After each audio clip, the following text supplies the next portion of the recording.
My wife slept with my best friend, then tried to steal the company we built. Now they begged. But I let them taste the lesson they deserved all along. I'm 38, male, and this story starts years ago when I was in college. Let me take you back to college. I wasn't exactly the outgoing type. I spent most of my time in the computer lab or buried in textbooks, teaching myself coding and dreaming of one day starting my own tech business. Coding was my thing. It was like solving puzzles that actually mattered. I didn't have a ton of friends back then, just a few close ones who got me. That's where Mia comes in. I met her during my sophomore year, in an economics class I was barely passing. She was the kind of person who seemed to have it all together.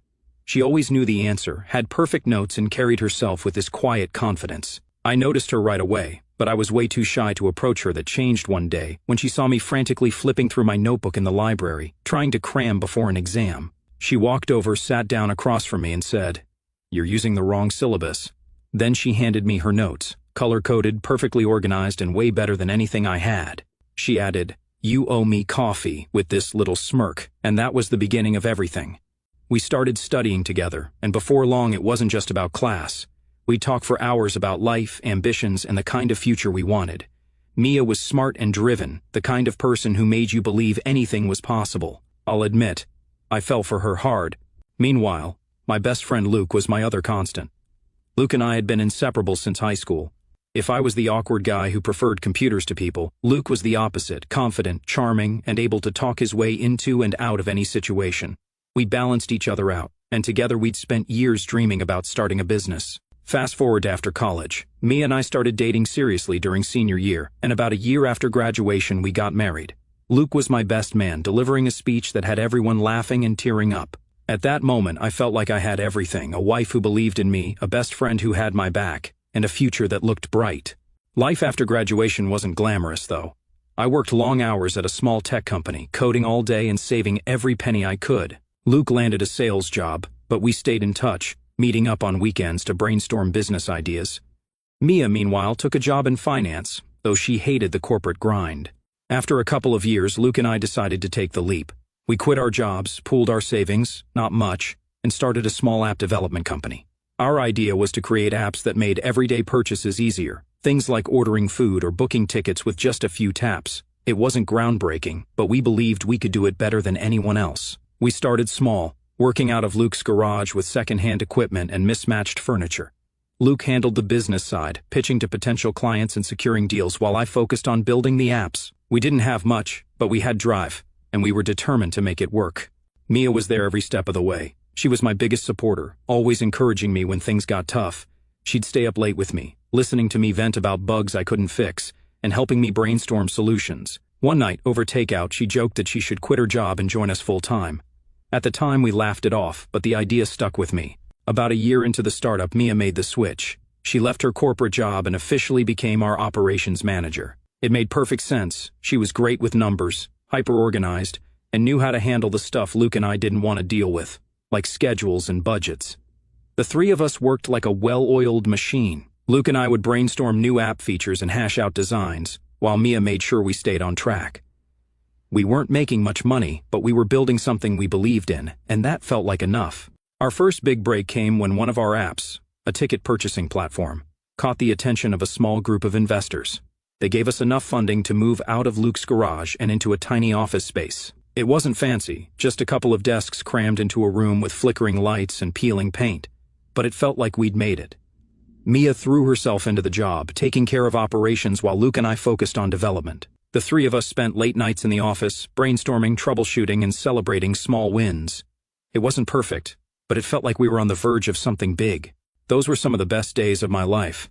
I had a wife who believed in me, a best friend who shared my vision, and a company that felt like it was finally going somewhere. We weren't just coworkers, we were a family. For a while, everything seemed great. The startup wasn't exactly printing money, but we were making steady progress. It felt like we were unstoppable. We worked long hours, but we had a rhythm that worked. Our office was cramped, and the air conditioning barely functioned, but there was an energy in the air, like we were building something that could really take off. We were a team in every sense of the word. Then things started to shift. At first, it was little stuff. Mia and Luke started texting each other more often, even outside of work hours. It didn't bother me at first. Our work often bled into personal time, so it seemed normal. But then the texts started getting more frequent, and they'd laugh about inside jokes I wasn't part of. When I'd ask what was so funny, Mia would just wave it off with, "Oh, just something about the client meeting," and Luke would nod along. I didn't think much of it at the time. We were all working closely together, so it made sense that they'd communicate a lot. But then there were the late-night meetings. Mia started mentioning that she and Luke needed to go over some projections after hours.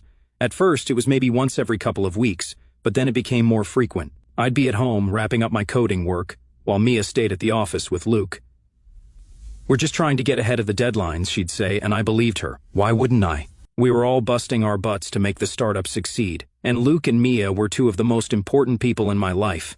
I had no reason to doubt them. But then those late-night meetings turned into weekend work sessions. Mia would tell me, "We need to hash out some details for the upcoming launch," and she'd spend hours at the office with Luke. Sometimes she'd come home late, looking drained but oddly distant. When I'd ask how things went, she'd give vague answers. "Oh, it was fine, we're making progress." The thing is, I wasn't the kind of guy who second-guessed the people I trusted. I believed in loyalty and giving the people close to me the benefit of the doubt. Questioning every move Mia or Luke made, that wasn't me. But no matter how much I tried to ignore it, something just didn't sit right. It wasn't just the late nights and vague excuses, it was the way they both started acting around me. Mia and Luke had always been friendly, but now it felt like they were almost too in sync. Luke, who'd always been my go-to guy for brainstorming or just unwinding after work, started pulling away. He'd cancel our usual hangouts with vague excuses like, "I've got too much on my plate," or "maybe next week, man." When we were in meetings together, he seemed distracted, checking his phone constantly, barely engaging with the ideas we were throwing around. He seemed to avoid me as much as possible. Even when we did hang out, it wasn't the same. He'd zone out mid-conversation or give these half-hearted responses, like he wasn't really present. It was subtle at first, but over time, it became glaringly obvious. The guy who used to be my biggest supporter now felt like a stranger, and I couldn't figure out why. One evening, I showed up at the office unexpectedly to drop off dinner. It was a Saturday, and Mia had told me they'd be working late to finalize some budgets. I figured I'd surprise them with takeout since I hadn't seen much of Mia all week. When I got there, the office was quiet, too quiet. I walked in and found Mia and Luke sitting close together, huddled over her laptop. When they noticed me, they jumped slightly, like they weren't expecting anyone. "Oh, hey," Mia said, quickly closing the laptop. "What are you doing here?" "I brought dinner," I said, holding up the bag. "Thanks, man," Luke said, his usual easygoing demeanor kicking in. "We're just wrapping up here." The whole thing felt weird. It wasn't just that they were surprised to see me. It was the way Mia seemed flustered, like she was scrambling to explain something that didn't need an explanation. After that, the nagging feeling in the back of my mind started to grow. I tried to ignore it, telling myself I was just being paranoid. After all, these were the two people I trusted most in the world. But the little things kept piling up. One evening, I was tidying up the living room while Mia was in the shower. I noticed a small, wrapped gift tucked under the couch cushion where she'd been sitting earlier. Curious, I picked it up, thinking maybe it was for me. Our anniversary was coming up. But when I turned it over, I saw a little tag attached, written in bold, familiar handwriting. It read, "Can't wait to see you wear this." My stomach dropped.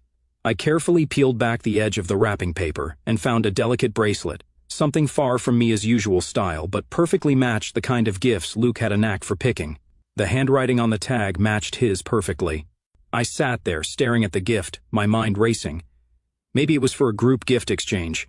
Maybe it was just some inside joke I didn't understand. But deep down, the pit in my stomach told me otherwise. It didn't make sense. None of it did. I didn't confront Mia right away. Instead, I shoved the gift back under the cushion and tried to convince myself there was some innocent explanation. Maybe I was jumping to conclusions. Maybe it wasn't what it looked like. But the signs were stacking up. Mia seemed distracted all the time. She'd barely talk about work, a topic she used to share everything about. And Luke, he started fading out of our usual group activities, skipping hangouts and acting distant when we did cross paths. It felt like I was losing both of them without even knowing why. A few nights later, I couldn't take it anymore. Mia and I were curled up on the couch, watching some show I couldn't even follow because my head was swimming. I took a deep breath and blurted out, "Is everything okay with us? You've been different lately." She turned to me, startled. "What?" "Yeah, of course everything's fine." But her eyes, they betrayed her words. And in that moment, I knew everything was far from fine. The day it all came crashing down started like any other. I can't describe how I still hate that day and the memory of it. At that time, I'd been working for weeks on a major investor pitch. This wasn't just any meeting, it was the kind of opportunity that could change everything for our startup. We were asking for significant funding to scale up operations and expand our product line, and this meeting had the potential to secure our future. Normally, Luke would have been right there with me. He was the face of the company, the one who could walk into a room and sell anything to anyone. We'd always pitched as a team. Luke would handle the vision, and I'd get into the technical details. But this time, Luke had waved it off. "You've got this," he'd said, brushing off my suggestion to tag-team the presentation. Mia backed him up, claiming they were too busy ironing out internal details to join me. They said it like it was no big deal, like me handling the meeting solo was just the natural choice. It struck me as odd. Luke loved being in front of investors. It was practically his whole personality.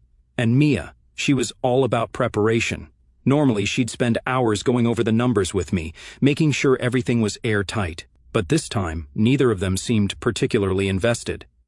Considering that the tension had been building for a while, I could feel the questions demanding answers. I was ready to confront them, to lay everything out and get to the bottom of it. This was the final straw, and I knew I couldn't let it slide any longer. But with the investor meeting looming, I told myself it could wait just a little longer. Right now, I needed to keep my focus sharp and make sure the pitch was flawless. That morning I walked into the boardroom alone. It felt strange not having Luke by my side, but I shook it off. I had a job to do. The presentation went better than I could have hoped. The investors were engaged, asking all the right questions, and by the end of it, they were nodding along enthusiastically. We got the funding, enough to take the company to the next level. I should have been ecstatic, but as I left the meeting, I couldn't shake the nagging feeling that Mia and Luke's absence wasn't just about being busy. They'd been weird for weeks, late-night texts, inside jokes, vague excuses about meetings and work trips. But I wasn't sure. Still, I was determined to share the good news, then see why they were acting weird lately. I decided to surprise them at the office. On the way, I stopped at their favorite coffee shop and picked up lattes and pastries. I imagined walking in, seeing their faces light up as I told them about the funding we'd worked so hard for this. I wanted to celebrate the win together. When I got to the office, it was eerily quiet. I walked in, balancing the coffee tray, and called out, "Hey, guess what?" But there was no response. I figured they were in the conference room. It was their usual spot for these so-called work sessions.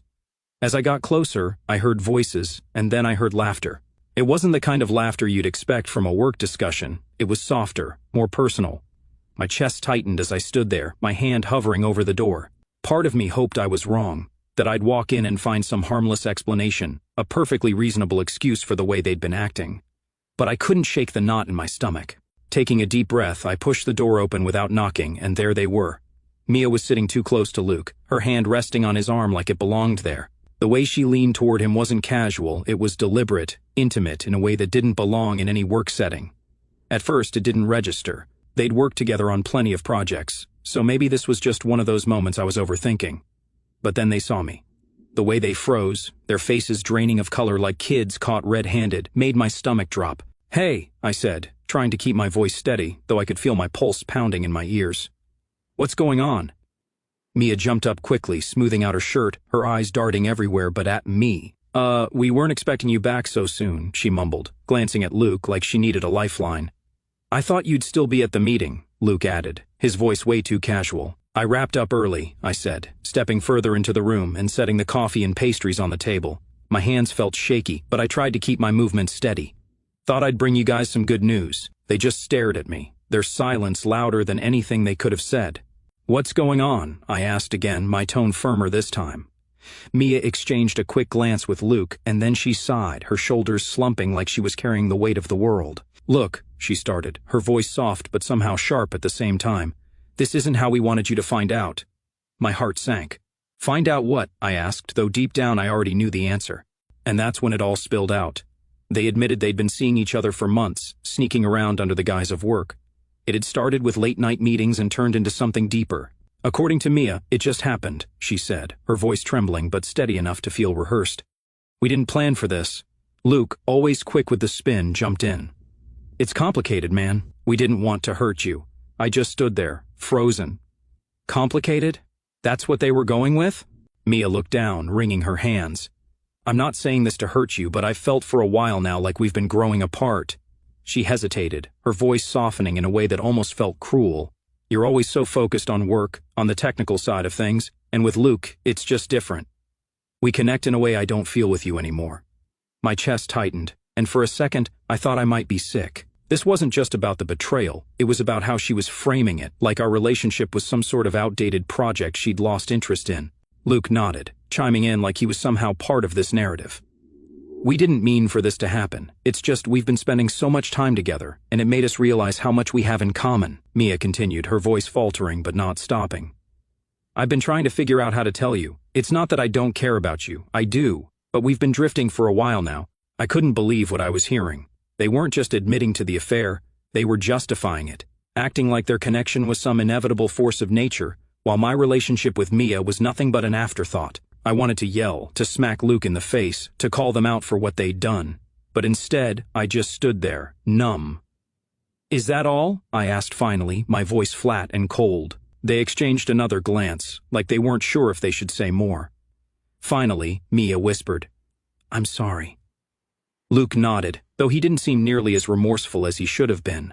Yeah, man, we didn't want it to come out like this. I stared at him, my eyes narrowing as the weight of his betrayal hit me all over again. This wasn't just anyone. This was the guy I trusted like a brother, the person who had been there through every high and low of my life.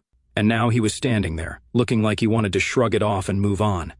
I didn't respond. I just kept glaring at him, my silence heavy with all the things I could have said but didn't. Then I looked back at Mia, her head bowed, her hands fidgeting like she couldn't bear to meet my eyes. The two people I trusted most in the world, and this was how they'd repaid me. Without another word, I turned and walked out. That night, I packed a bag and left. I couldn't stay in the apartment anymore, surrounded by reminders of a life that now felt like a lie. I checked into a hotel and tried to process what had just happened. The next day, I filed for divorce. I didn't fight for anything, not the apartment, not my share of the company, not even an explanation. I just wanted out. Let them have each other, and let them have the business we'd built together. I didn't care anymore. Or at least that's what I wanted them to think. I could see it in their eyes. Before I walked out of that room, they were bracing for a fight. They thought I'd yell, throw accusations, or make some grand scene, maybe even try to burn everything down with them.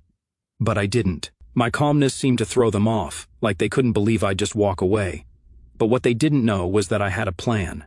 I wasn't going to stoop to their level. No screaming, no dragging it out in public, no messy confrontation. I decided then and there that the best way to deal with this was to rebuild quietly and let my actions speak louder than anything I could have said in that moment. Of course, walking away wasn't easy. It wasn't just losing Mia, it was losing Luke, the guy I thought would always have my back. The betrayal wasn't just personal, it felt like my entire world had been turned upside down. For weeks, I replayed every moment in my head, trying to figure out how I didn't see the signs.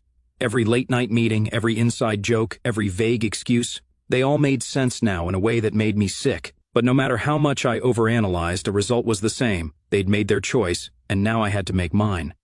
The divorce was finalized quickly. I packed up what little I had and moved to a different city. I didn't have a plan, just the faint hope that putting distance between myself and the mess might help me breathe again. The first apartment I found was a tiny studio in a rundown part of town. The kind of place where you hear your neighbors arguing through the walls and the hot water works sometimes. My furniture consisted of a mattress on the floor, a folding table I used as a desk and dining table, and a single chair I'd grabbed off the curb. It wasn't much, but it did the job. I started working at a local coffee shop during the day to cover my bills.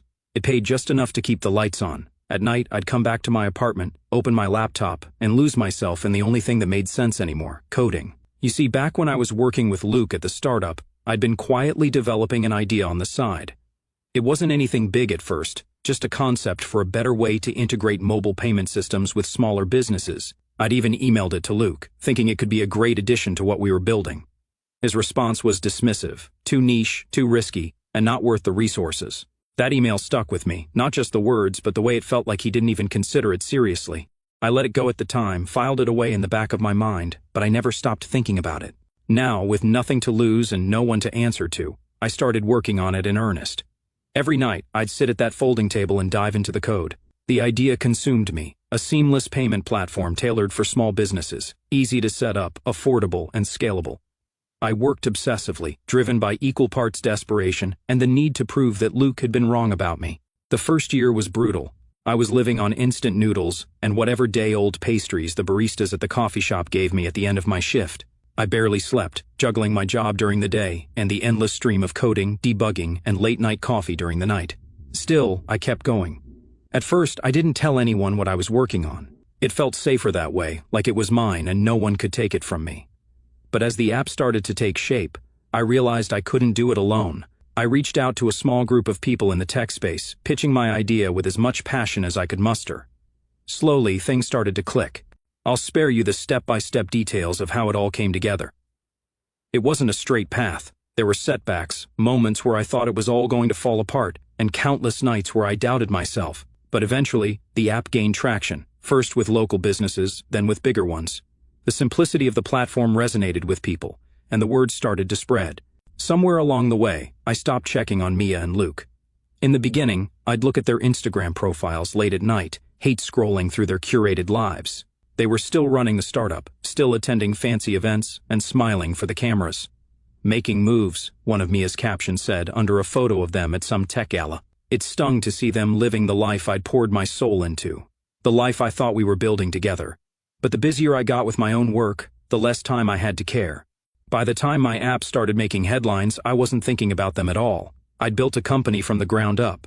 What started in a cramped studio apartment with a second-hand laptop had grown into something real. My team was small but passionate, and the platform was gaining recognition in the tech world. I started getting invitations to speak at conferences, to sit on panels about innovation and mobile payments. Me, the guy who once slept on a mattress on the floor, was suddenly being called a visionary in the industry. It was surreal. Of course, I knew Luke and Mia must have heard about my success by then. They weren't exactly doing great. Whispers had started reaching me through mutual acquaintances. Their product launches weren't meeting expectations, and investors were losing patience. The startup was struggling to stay afloat. But I didn't gloat. I didn't reach out. I didn't need to. I eventually stopped looking at their profiles altogether. It wasn't even a conscious decision. I was just too busy. The demands of running a growing company didn't leave much time for dwelling on the past. What they were doing or not doing didn't matter anymore. One day, an email landed in my inbox from someone I hadn't thought about in years, Luke. At first, I assumed it was spam, but when I opened it, I quickly realized it wasn't. The tone was desperate, a far cry from the cocky, self-assured Luke I used to know. He went on about how things had been rough lately. Their startup was floundering. Investors had pulled out after a string of failed launches, and they were buried in debt. Apparently, Luke had been ousted by the board, which was darkly poetic considering how he and Mia once acted like they ran the world. At the end of the email, Luke casually mentioned that he'd seen a job opening at a promising tech company, mine, obviously, though he had no clue I owned it, and wanted to throw his name in the ring. He listed his experience and hinted at how his unique expertise could help the business grow. A separate email came from Mia. Hers was dripping with regret, filled with vague nods to poor decisions and wanting a fresh start. She didn't directly ask for a job but suggested we meet for coffee to reconnect. Sitting there, I couldn't decide whether to laugh or be annoyed. After years of silence and everything they'd done, they were asking me for a lifeline. Classic. I forwarded their emails to HR, along with a request to schedule an interview for an entry-level position. The day of the interview arrived, and I won't lie. I was curious to see how it would play out. I didn't give them any advance warning that I'd be there. The position they were interviewing for, junior support specialist, was a basic job, mostly involving answering customer queries and troubleshooting issues. The starting salary wasn't anything to write home about, but it was a job. I stepped into the interview room and waited, keeping an eye on the clock. When the door finally opened, Luke and Mia walked in together. The moment they saw me sitting at the head of the table, their faces froze. Luke's usual confident demeanor faltered, and Mia looked like she wanted to disappear. "Luke, Mia," I said evenly, gesturing to the chairs across from me. "Thanks for coming in." They hesitated, exchanging a quick glance before sitting down. "So," I began, leaning back slightly, "let's talk about the position."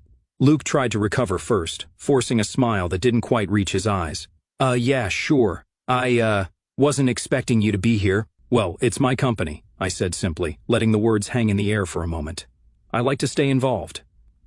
Mia fidgeted with the edge of her portfolio, avoiding eye contact. I kept the tone professional, walking them through the job description, the responsibilities, and the salary. They were both too stunned to say much, which gave me all the confirmation I needed that they hadn't expected this. Luke cleared his throat, trying to regain some composure.